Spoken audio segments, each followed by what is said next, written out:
어느 가정에 시험만 쳤다 하면 뒤에서 1등하는, 앞에서 1등하면 좋을 텐데 뒤에서 1등하는 아들을 둔 집이 있었습니다. 아버지가 너무 답답하기도 하고 또 속도 상하고 그래서 하루는 불렀습니다. 이번 시험에 꼴찌만 면하면 내가 큰 한 가지 상을 주겠다 약속을 했습니다. 근데 반대로 이번에도 꼴등하면 이제 넌 내 아들 아니다 그렇게 이야기했답니다. 뭐 진짜 아들 관계 끊겠다는 말이 아니고 아들에게 좀 자극을 주기 위해서 한 이야기겠죠. 드디어 시험을 치고 성적표를 들고 온 아들에게 그래도 아빠가 이 정도 이야기했으면 조금은 그래도 변화가 있지 않겠는가, 그래도 탈꼴찌 정도 하지 않겠는가, 이런 기대감을 가지고 야 아들아 이번에 몇 등 했니? 라고 물었더니 뭐라고 대답한가 하면 아저씨 누구세요? 그러더랍니다. 아직도 못 웃으신 분들은 나중에 웃으시면한테 물어보십시오. 왜 웃었는지. 아빠가 아들 하는 말 듣고는 너무 기가 막혀서 웃음밖에 안 나왔다는 것입니다. 오늘 우리 성경 6절에 보면 사라가 90세에 아들을 낳아서 품에 안고는 너무 기가 막힌 거죠. 어떻게 90세에 내가 아들을 다 낳아? 그러면서 정말 웃음밖에 안 나왔습니다. 아들 이름도 이삭이 웃었다는 뜻이죠. 인간의 상식으로는 도무지 일어날 수 없는 이런 놀라운 일을 일어난 걸 보고는 이 사라는 웃을 수밖에 없었습니다. 근데 1년 전의 웃음과는 다르죠. 1년 전의 웃음은 무슨 글이 일어날까 그러면서 약간 비웃는 웃음이었다면 오늘 이 아들을 품에 안고 웃는 웃음은 너무 기쁘고 너무 감사하고 정말 내게 일어날 수 없는 일이 일어났다는 것 때문에 감사하면서 웃는 그런 진짜 좋은 즐거운 웃음인 것입니다. 지난주에 우리 지사님 가정에 아들 말고 손주 태어났다 그랬죠. 보니까 너무 이쁘고 쳐다만 봐도 허무해하는 그런 모습인데 아마 이 사라의 마음이 그랬던 것 같습니다. 우리가 읽은 이 창세기 21장에는 드디어 이삭이 태어난 이야기, 그리고 동시에 이삭이 태어나자 이스마엘이 쫓겨가는 그런 이야기가 오늘 21장에 기록되어 있습니다. 오늘 이 이야기는 우리에게 무슨 메시지를 주기 위해서 있는 것인가 하는 것들을 아침에 생각해 보겠습니다. 우선 여러분 1절 2절을 다시 한번 읽겠습니다. 여호와께서 말씀하신 대로 사라를 돌보셨고 여호와께서 말씀하신 대로 사라에게 행하셨으므로 사라가 임신하고 하나님이 말씀하신 시기가 되어 노년의 아브라함에게 아들을 낳으니, 여기 반복되는 단어가 있죠. 여호와께서 말씀하신 대로, 이 말이 반복되고 있습니다. 지금 이 사라가 아들을 품고 있는데 이 일은 하나님께서 사라에게 말씀하신 대로 된 이야기다 하는 것을 우리에게 알려주고 있습니다. 다시 말하면 언약의 아들, 그동안 그렇게 약속하셨던 그 약속의 아들이 태어난 것은 아브라함과 또 사라가 특별히 무슨 약을 지어 먹었다든지 아니면 무슨 비법을 배웠다든지 그런 노력에 의해서 태어난 것이 아니고 하나님께서 말씀하신 대로 되었다 하는 것을 성경은 우리에게 분명하게 이야기해주고 있습니다. 아브라함이 아들에 대한 약속을 받은 게 몇 살 때는 몇 살입니까? 75살 때 약속을 받았죠. 그런데 지금 아들을 낳았을 때는 100살입니다. 25년, 무려 25년을 기다려서 낳은 아들이었습니다. 여러분, 하나님께서 약속하신 일이 25년이나 안 이루어지면 대개는 어떻게 합니까? 이거 안 되는가 보다 포기하거나 어쩌면 기도하는 것 자체도 잊어버릴 수 없는 그런 상황에 처할 때가 많습니다. 지난 연말에 교회에서 송구 영신 예배를 드리면서 참여했던 성도님들께서 가정들마다 기도 제목을 써내십시오 그랬더니 다들 기도 제목을 써내셨습니다.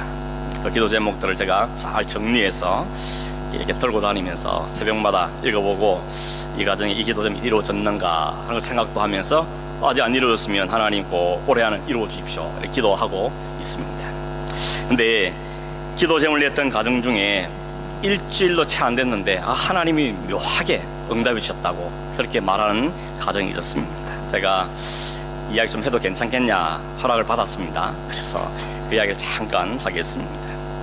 우리 앞에 우리 장재원 집사님이 주일마다 영어 설교의 자막을 이렇게 넘기고 계십니다. 그 처음 시작해서 거의 한 6개월째 아주 꾸준하게 매주 빠지지 않고 성실하고 하고 계시는데, 이 가정이 썼던 기도 제목이 몇 가지 있는데 그 중에 첫 번째가 뭐였는가 하면 예배의 자리가 은혜의 자리가 되게 해주십시오. 이게 첫 번째 기도 제목이었습니다. 그렇게 말한 이유를 가만히 들어보니까 일주일 내내 일하고 힘들게 또 생활하다가 주일날 오면 하나님 이 가정에 어떤 은혜를 주는가 하면 이 남편에게 사랑하는 자에게 잠을 주시는 은혜를 주셔가지고 예배 시간마다 잠이 자꾸 찾아오는 거죠. 조금 힘들어서 좀 졸지 않고 예배했으면 좋겠다 이런 마음을 가지고 하나님 앞에 기도를 했는데, 마침 누군가가 자막 좀 해보면 어떻겠냐 시키는 바람에 한번 해보죠. 뭐 이거만 누르면 되니까 시작했는데 그게 참 좋았답니다. 그래서 지금까지 성실하게 하고 계시는데, 하루는 연락이 왔어요. 목사님 설교 온 거를 토요일날 주면 안 되겠습니까? 그럼 자기가 집에 좀 더 읽어보고 그럼 실수도 좀 적게 하고 좀 좋겠다 그렇게 이야기해서 그러자고. 그럼 어려운 거 아니니까. 그래서 제가 설교 준비가 끝난과 동시에 요약을 하고 그것을 이메일로 보내줍니다.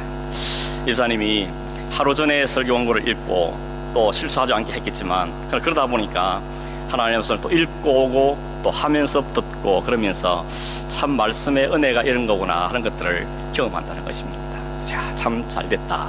하나님께서 이 가정에 아름답게 그 기도에 기억하시고 은혜를 베푸신 거구나 하는 것들을 생각하게 되어졌습니다.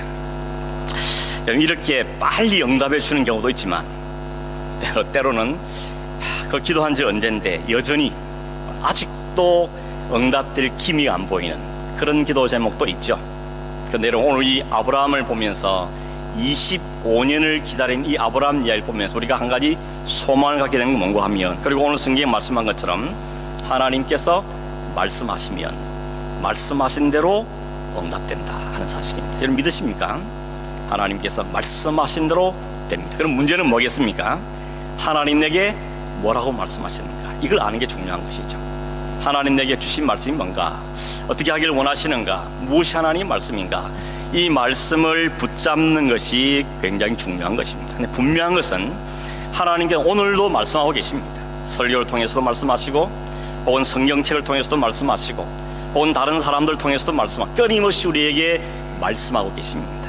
문제는 우리가 들을 귀가 없어서, 혹은 마음이 열리지 않아서 하나님 말씀을 듣지 못하는 게 우리 문제인 것이죠. 그래서 여러분 기도하셔야 되는 겁니다. 하나님, 내 마음을 활짝 열어주시고 내 영적인 길을 활짝 열어주셔서 그 말씀이 내 가슴을 때리고 내 귓전을 울리는 그 하나님 말씀이 있기를 원하고, 그 말씀을 딱 붙잡고 내가 조금도 양보하지 않고 흔들리지 않고 말씀을 따라 살게 해주십시오.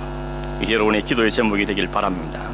그래서 하나님 내게 이렇게 응답하셨다, 이렇게 내 삶 가운데 은혜를 주셨다 하는 것들을 간증하고, 그 하나님을 찬송하고 그 하나님에 감사해서 즐거이 헌신하고, 이런 모습들이 우리 교회 온 성도들 가운데 풍성하기를 주의 이름으로 축원합니다. 제가 꼭 붙잡고 있는 말씀이 많지만 그 가운데 특별히 시드니 오면서, 시드니 와서 하나님께서 제게 꼭 붙잡게 해서 말씀이 하나 있는데 소개를 하면 이사야 55장 10절 11절 말씀입니다. 한번 보시면 제가 읽어드리겠습니다. 이는 비와 눈이 하늘로부터 내려서 그리로 되돌아가지 아니하고 땅을 적셔서 소출이 나게 하며 싹이 나게 하여 파종하는 자에게는 종자를 주며 먹는 자에게는 양식을 줌과 같이 내 입에서 나가는 말도 이와 같이 헛되이 내게로 되돌아오지 아니하고 나의 기뻐하는 뜻을 이루며 내가 보낸 일에 형통함이니라. 여러분 시드니 살면 그런 생각 하시죠? 그냥 한국 갈까 이런 생각할 때 있죠? 힘들 때, 어려울 때, 잘 안 풀릴 때 그냥 갈까 이런 생각할 때가 있죠. 근데 하나님께서 제게도 그런 마음 들 때마다 주신 이 말씀이 제 마음을 두드립니다. 하나님 말씀이 계신데 가긴 어디 가냐. 우리가 아는 것처럼 비가 내려서 또 이 땅을 적시고 거기에 싹이 나게 하고 열매를 맺게 하는 것은 너무나 당연한 자연 법칙입니다. 그리고 하나님 이 자연 법칙을 통해서 우리에게 말씀하시기를, 그 봐라, 하나님이 그 자연 법칙에도 이런 모든 것이 이렇게 열매를 맺는 것처럼 하물며 내 입에서 나간 말씀, 내가 너에게 준 그 말씀이 안 이루어지겠느냐. 두려워하지 말고 염려하지 말고 이 말씀 꼭 붙잡고 승리해라 하는 그 말씀을 주신 것입니다. 여러분, 여러분에게 주신 하나님의 약속은 뭡니까? 하나님께서 무슨 말씀을 주셔서 그 말씀을 붙잡고 살고 계십니까? 말씀대로 이루실 겁니다. 말씀대로 이루어질 것입니다. 그 하나님의 은혜가 여러분 가운데 충만하기를 바랍니다. 2절에 보면 그 말씀하신 게 언제 이루어졌느냐, 2절에 보니까 하나님이 말씀하신 시기가 되었을 때 타이밍이 되었을 때로 말합니다. 영어 성경에는 정해진 시간에 혹은 바로 그때에 이렇게 번역하고 있습니다. 이건 히브리어로는 모에드라는 단어인데 특별하게 정해진 시간을 이야기합니다. 누가 정한 겁니까? 하나님이 정하신, 하나님이 정하신 그 시간에 하나님께 말씀하신 대로 말씀이 이루어졌다는 것입니다. 그동안 하나님께서는 25년 동안 아브라함에게 여러 차례 약속한 아들에 대해서 말씀하셨습니다. 12장, 15장, 17장, 18장 계속해서 말씀하셨습니다. 그런데 언제 이루어졌습니까? 하나님이 정하신 타이밍에 그때 그 말씀이 이루어졌다는 것입니다.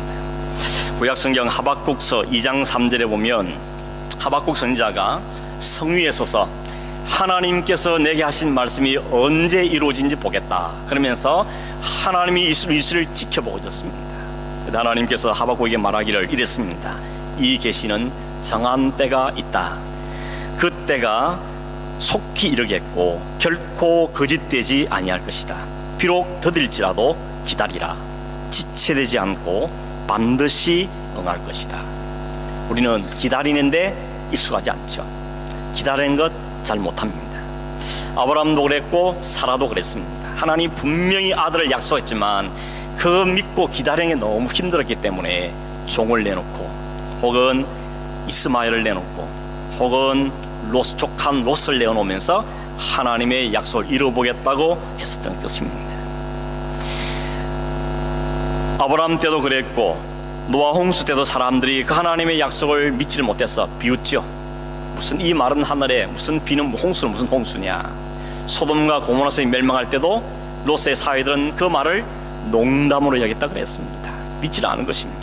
오늘도 사람들은 그렇습니다. 하나님의 말씀을 그냥 한 귀로 듣고 한 귀로 흘리며 믿지 않습니다. 오직 예수 그리스도를 통하여서 우리가 구원받았고 용서를 받으며 하나님의 자녀가 된다는 사실과 우리에게 그 은혜를 주신 그 주님께서 반드시 다시 오실 거라는 그 말씀에 대해서 다들 한 귀로 듣고 한 귀로 흘려버립니다. 왜 그렇습니까? 2000년도 더 지났는데 아직도 안 이루었다는 것이죠. 그러나 오늘 성경 뭐라 그럽니까? 더딜지라도 지체하지 말고 더딜지라도 기다리라. 지체되지 않고 반드시 응할 것이라 우리에게 말씀하셨습니다. 여러분, 사람들은 다 비웃었지만 노아 때에 이르렀습니다. 소돔과 고모라에 실전됐습니다. 아브라함과 하와도 지금 아들을 안았던 것입니다. 하나님의 타이밍에 하나님께서 일을 하신 것을 보여주는 것입니다. 그러므로 마지막 다시 오실 주님의 그 약속도 반드시 하나님이 정하신 때에 이루어질 줄로 믿습니다. 하나님께 약속하신 그 말씀, 그 타이밍을 우리는 기다리면서 겸손한 마음으로 하나님 뜻에 순종하면서 그 날을 준비하며 기다리는 것이 우리의 삶이어야 하는 것입니다. 하나님께서 아브라함을 왜 25년이나 기다리게 했을까요? 왜 25년 기다려? 금방금방 이루어지시면 좋았을 텐데 왜 이루어졌습니까? 그리고 그 25년 동안 아브라함은 자기가 할 수 있는 건 다 했습니다. 종을 내놓고 혹은 롯을 내놓고 혹은 이스마엘을 내놓고 자기가 할 수 있는 건 다 내어놓았고 하나님 그때 그냥 내버려 두셨습니다. 근데 결국은 어떻게 됐습니까? 하나님께서 그 아들 100세 됐을 때 그에게 아들을 허락해 주신 것입니다. 히브리서에 보면 그 아브라함과 사라를 말하기를 죽은 자와 같은 몸이라 그랬습니다. 그 말은 무슨 이야기입니까? 아들을 낳을 수기는 도무지 불가능한 것이죠. 여러분, 하필 왜 100살입니까? 그때가 하나님이 정하신 타이밍이었기 때문인 것입니다. 그때는 아브라함이 남자로서 더 이상 아들을 낳을 수 있는 능력이 없을 때입니다. 그리고 사라도 여자로서 아기를 임신할 수 없는 상황인 것입니다. 인간의 상식과 자연 법칙으로는 불가능하고 도무지 설명이 안 되는 때였습니다. 다르게 말하면 그들이 그동안 내놓았던 모든 인간적인 시도와 가능성이 다 없었을 때, 이제는 더 이상 희망이 없을 때 하나님께서 그때 그들에게 말씀하신 대로 이루어 주신 것입니다. 왜 그렇게 했습니까? 그래야 아브라함과 사라가 한 게 아니고 하나님이 하신 게 드러나기 때문에 그렇습니다. 여러분, 인간은 참 못돼가지고 0.001%만 있어도 자기 것을 이야기합니다. 내가 조금이라도 개입하면 나도 뭐 했다. 이게 인간들의 모습이죠. 그래서 하나님이 그걸 다 제거하는 것입니다. 아브라함과 사라가 진짜 두 손 두 발 다 들고 이건 저 아무리 봐도 하나님이 하신 거다, 이건 아무리 봐도 하나님이 이루신 거라고 고백할 수밖에 없는 상황을 다 몰아넣으시고 하나님께서 그 일을 이루신 겁니다. 그럼 여러분, 기다리는 게 쉽지는 않습니다. 더군다나 간절히 바라는 것일수록 기다리는 게 힘들죠. 근데 성경은 우리에게 기다리라고, 그걸 훈련하라고 말씀하십니다. 하나님께서 그냥 기다리는 거 아시고 기다리게 하시면서 자신의 연약함을 인정하고 자신의 불가능함을 깨닫고 그리고 자신의 무능함을 철저하게 깨닫기를 바라시는 겁니다. 그래서 우리를 어디를 이끌기 원합니까? 하나님께서 하실 수 있다는 것, 하나님이 하신다는 것, 하나님의 은혜로만 내가 산다는 것을 우리의 입으로 고백하는 그 자리까지 하나님 우리를 몰아가고 계시는 것입니다. 그렇게 우리를 성숙시켜 가시는 것이죠. 이스라엘 백성들에게도 왜 40년이 필요했습니까?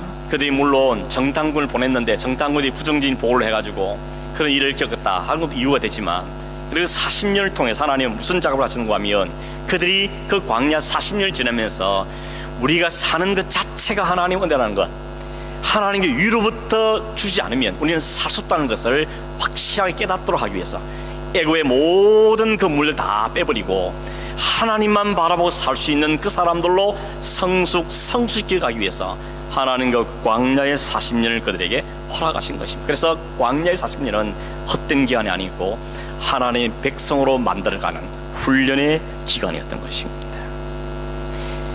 인간적인 야망과 자신감과 자만을 다 내려놓게 한 다음에 하나님께 진짜 그들에게 기쁨과 웃음을 안겨준 것이 아브라함과 사라가 100세 얻은 그 아들을 통해 얻게 된 비밀인 것입니다.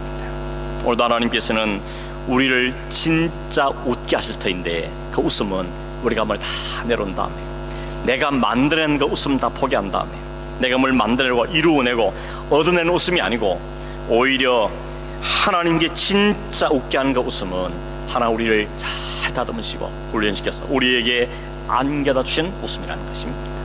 예수님도 사람들이 그렇게 메시아를 기다렸는데 오지도 않더니 언제 오셨습니까? 갈라디아서 4장 4절에 보면 때가 꽉 찼을 때 하나님이 그 아들 보내셨다고 말합니다. 그러니 여러분, 결국 모든 일은 하나님이 정해신 타이밍대로 가게 되어 있는 것입니다. 하나님이 정하신 그 시간 따라 가는 것이요. 그렇기 때문에 기다리는 게 쉽지는 않죠. 그러나 하나님 우리에게 소망을 갖고 기다리라고 우리에게 말씀하고 있는 것입니다. 성도의 기다림은 선택이 아니고 필수입니다. 지금 아브라함은 뭘 기다리고 있습니까? 하나님 뭘 기다리게 하셨습니까? 여러분은 뭘 기다리고 계십니까? 무엇을 기다리라고 하나님 말씀하셨습니까? 거기에 하나님의 타임에 이룰 때까지 우리가 할 일은 잘 견디는 겁니다. 잘 버티는 겁니다. 소망을 잃지 말고 하나님을 바라보면서 성숙되어져 가고 다듬져 가는 것입니다. 하나님 말씀하신 타이밍에 반드시 하나님 말씀하신 대로 이루실 것입니다. 그러면 여러분, 오늘도 우리에게 주신 그 소망과 하나님의 신실함을 붙잡고 믿음으로 기다리고 소망 가운데 살아가는 그런 저와 여러분 되기를 간절히 바랍니다. 8절 위에 보면 이삭이 드디어 태어났습니다. 그런데 이스마엘이 쫓김을 당하는 이야기가 이어지고 있습니다. 오늘 성경에 보니 8절에 보니 이삭이 자랐을 때 젖을 때는 날에 아브라함이 큰 잔치를 벌였다 그랬습니다.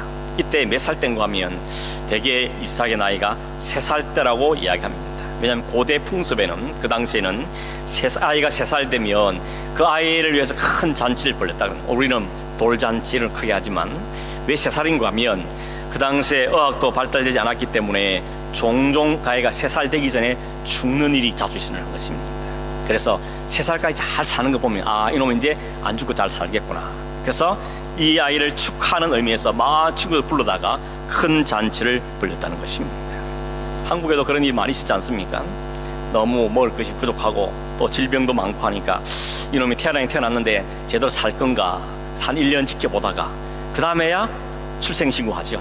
그래서 태어난 날보다 진짜 생일이 훨씬 뒤인 분들이 많이 있지 않습니까? 그랬던 것입니다. 근데 그렇게 잔치를 크게 벌렸을 때 사라가 딱 보니까 이스마엘이 자기들 이삭을 막 괴롭히는 걸 보게 된 것입니다. 그때 이스마엘 나이가 몇 살인가 하면 대개학자들이 15에서 18살 정도로 그렇게 보고 있습니다.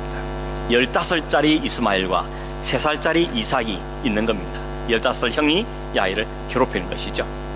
왜 그랬겠습니까?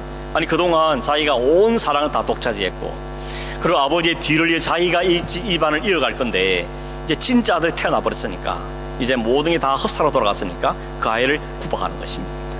요즘 아이들도 그런다지 않습니까? 동생이 태어나기 전까지는 자기가 사랑 다 받는데 이 동생이 태어나니까 엄마 아빠가 다 동생에게만 관심이 가고 나는 뭐 하면 야 너는 형인데 왜 그래? 자꾸 양보하라 그러고 그러니까 질투심이 생기는 것이죠. 그래서 안 볼 때 그냥 꼬집기도 하고 그죠? 막 지그시 누르기도 하고 심지어는 아들만 눈도 찌른다더라고. 눈도 찌르고 막 이러면서 동생을 괴롭힌다는 것입니다. 아이도 아는 겁니다. 내가 사랑받는지 안 받는지 버림받는지 다 알고 있다는 것입니다.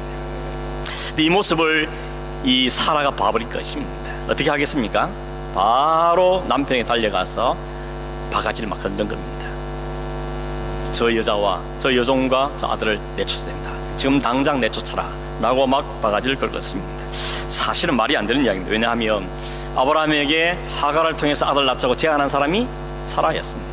자기가 그래놓고 이제 자기가 안 나오니까 이제 딴 말을 하고 있는 걸 볼 수 있는 것이죠.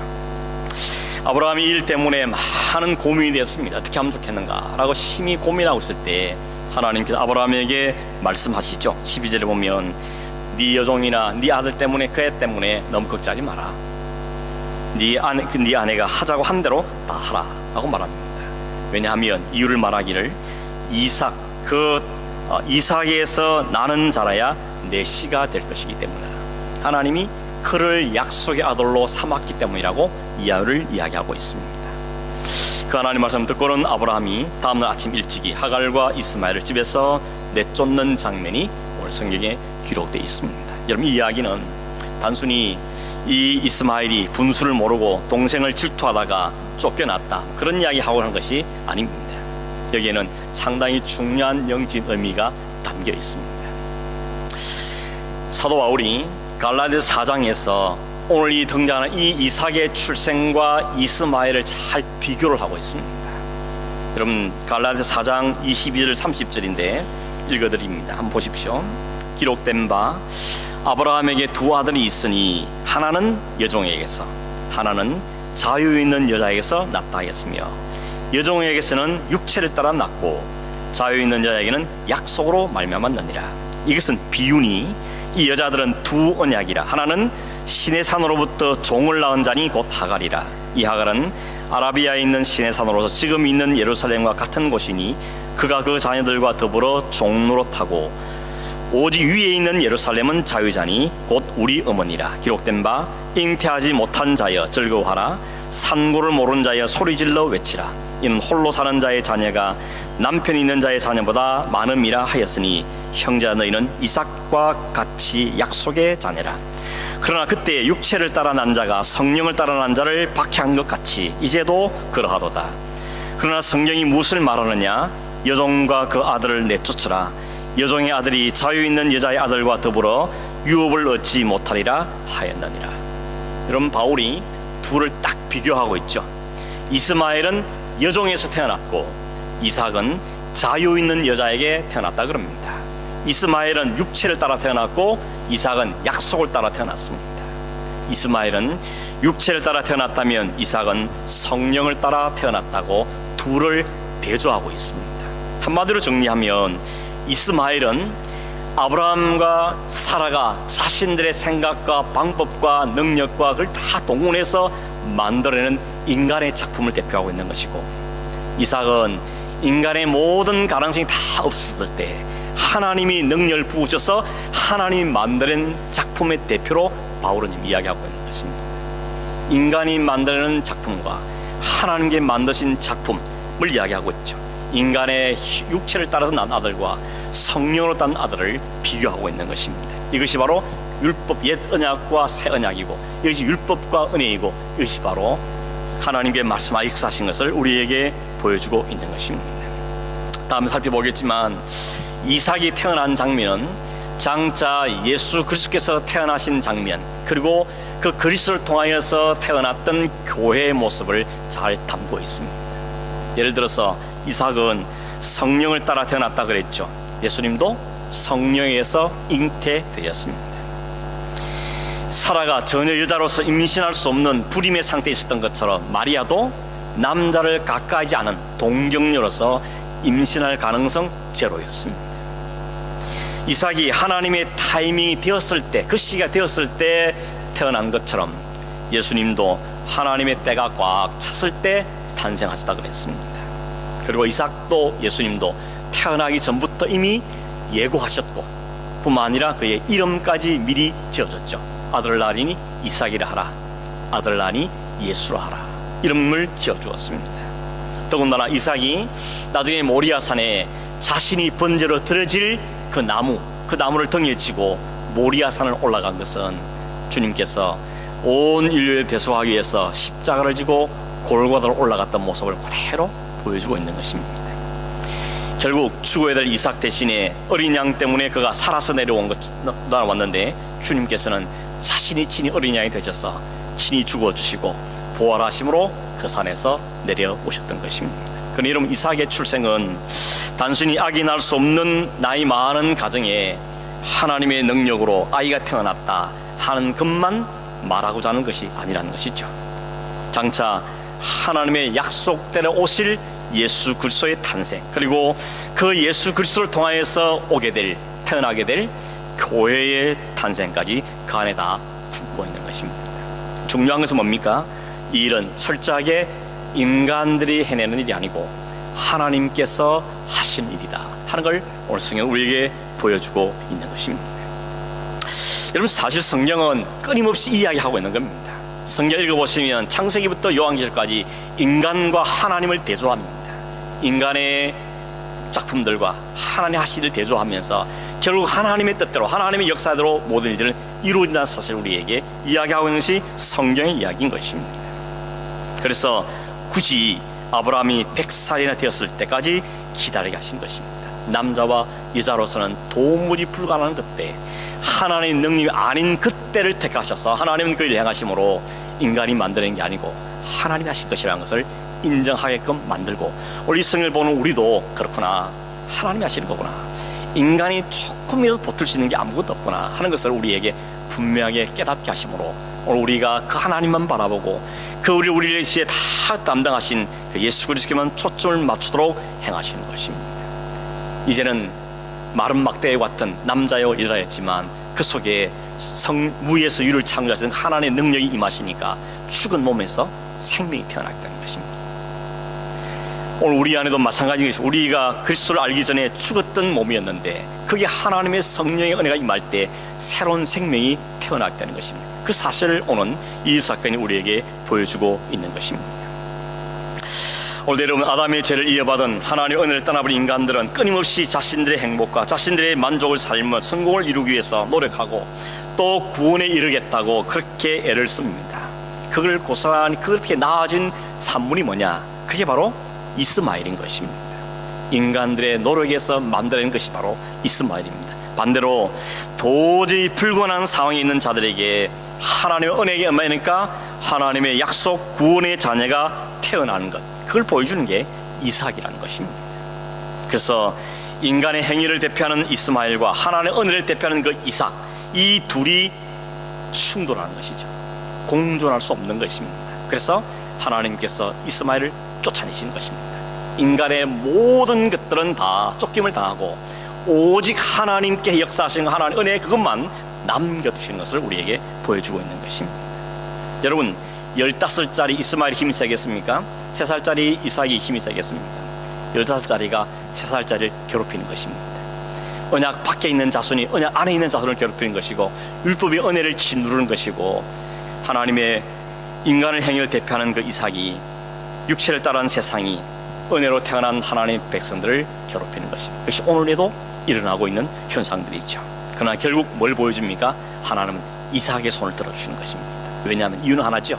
이가 언약의 아들이기 때문에, 이를 통하여서 하나님 언약이 이어져야 되기 때문에 하나님은 그의 손을 들어주신 것입니다. 이삭이 더 똑똑했다, 더 착하다, 그런 게 아닙니다. 하나님이 이를 통하여서 하기로 작정하시기 때문에, 하나님의 계획이 거기에 있고 하나님의 역사가 거기에 있기 때문에 그를 통해 하나님의 역사를 이루시는 것입니다. 그 사람이 누구냐? 그들이 바로 그리스도 안에 태어난 하나님의 성도들, 교회라고 성경 우리에게 말씀하고 있는 것입니다. 이 일을 하나님께서 시작하셨고 이 일을 하나님께 이루셨다는 것을 보여주는 이런 대역사의 드라마를 오늘 우리에게 보여주고 있고, 그 하나님 드라마 속에 오늘 우리가 살고 있는 것입니다. 말씀을 맺습니다. 여러분, 성도는 어떤 사람이냐? 이 세상에서 자기 가능성, 자기 존재, 자기 힘 의지에서 행복에 도달해보겠다고 시도하는 것을 포기하는 사람이 성도입니다. 좀 아무것도 하지 말라니 아는 거 아시죠? 우리의 실력, 우리의 노력이 되는 것이 아니라 하나님께서 우리를 하게 하실 때, 능력이 있을 때 그것이 이루어지는 것입니다. 자기의 인간을 감당할 수 있는 모든 가능성이 끊어지고 죽은 자같이 된 아브라함, 그 사라가 오늘 바로 우리라는 사실을 깨닫는 사람이 성도입니다. 오직 하나님의 은혜만에 우리를 참 행복의 길로 인도할 수 있다는 것을 깨닫고 그 하나님께 초점을 맞추고 하나님께 순종하며 사는 사람이 성도인 것입니다. 여러분, 이 세상에서 자기의 강함을 증명하기 위해서 이스마엘이 되려고 하는 것은 헛된 수고인 것입니다. 이스마엘은 육체가 나온 작품입니다. 이스마엘은 반드시 쫓겨가야 된다는 말합니다. 여러분, 이것이 밖에만 있는 게 아니고 우리 안에도 있습니다. 우리 안에 이스마엘과 이삭이 공존하고 있는 것입니다. 우리가 어떻게 하라 겁니까? 자꾸만 성령께서 우리 안에 있는 이스마엘을 쫓아내게 하신 것이죠. 우리 인간의 야망과 인간이 맨 것들 다 쫓아내게 만들고, 우리 심령에 오직 그리스도만, 오직 하나님의 은혜만 자리를 잡을 수 있도록 우리의 그렇게 역사하시는 것입니다. 말씀하시고 우리 안에 성령이 그렇게 일하고 계시는 것입니다. 우리는 오늘 그 사실을 인정해야 하는 것입니다. 마치 예수님이 백마 타고 왕자로 오신 것이 아니고 말구에서 어린 아이로 오셔서 세상으로부터 핍박과 고난을 다 받으시고 그를 보고 자신을 다 내어주셔서 사랑하시고 자신의 모든 걸 다 내어주심으로 우리를 구원한 것처럼, 우리가 그렇게 구원받은 하나님 백성들이 살아야 될 삶은 주님처럼 자신을 드러내고 추상하고 힘을 기르 다른 사람을 짓누르는 삶이 아니고 사랑하고 섬기며 희생하고 용납하는 그 삶을 사는 것이 바로 성령의 성도의 삶인 것을 우리에게 말씀하고 있는 것입니다. 여러분, 오늘 우리 안에 있는 그 헛된 이스마엘들, 헛된 욕망과 헛된 욕심들과 헛된 자랑들 다 내어버리고 오직 주님의 다스림 아래 있고 성령으로 충만해서 우리 안에 성령의 열매들이 맺혀나기를 사모하고, 그렇게 우리의 역사실 성령께 우리 자신을 내어드리고 그 안에 그 이루실 때마다 그 안을 찬송하면서 살아가는 그런 좋은 삶이 되기를 주 이름으로 축원합니다. 기도하겠습니다. 고마우신 하나님 아버지, 인간이 내놓을 수 있는 것은 이스마엘 뿐인 것을 다시 고백합니다. 하나님께서 능력으로 임하실 때에 성령의 사람이 새로운 생명이 태어나는 것을 우리에게 말씀해 주셨습니다. 하나님, 오늘도 그 주님께 우리가 온전히 초점을 맞추고 우리 안에 그 일을 이루시고 역사하시는 성령 하나님께 순종하며 날마다 겸손하게 주님께 순종하고 그 믿음의 걸음을 잘 걸어가는 저들이 되게 해주시고, 우리 안에 헛된 욕심과 헛된 야망과 헛된 모든 세상의 작품들을 내려놓고 오직 주님으로 충만한 삶으로 날마다 다듬어가고 날마다 성숙돼가는 우리 성도들 되도록 축복하여 주시옵소서. 예수님 이름으로 기도하옵나이다.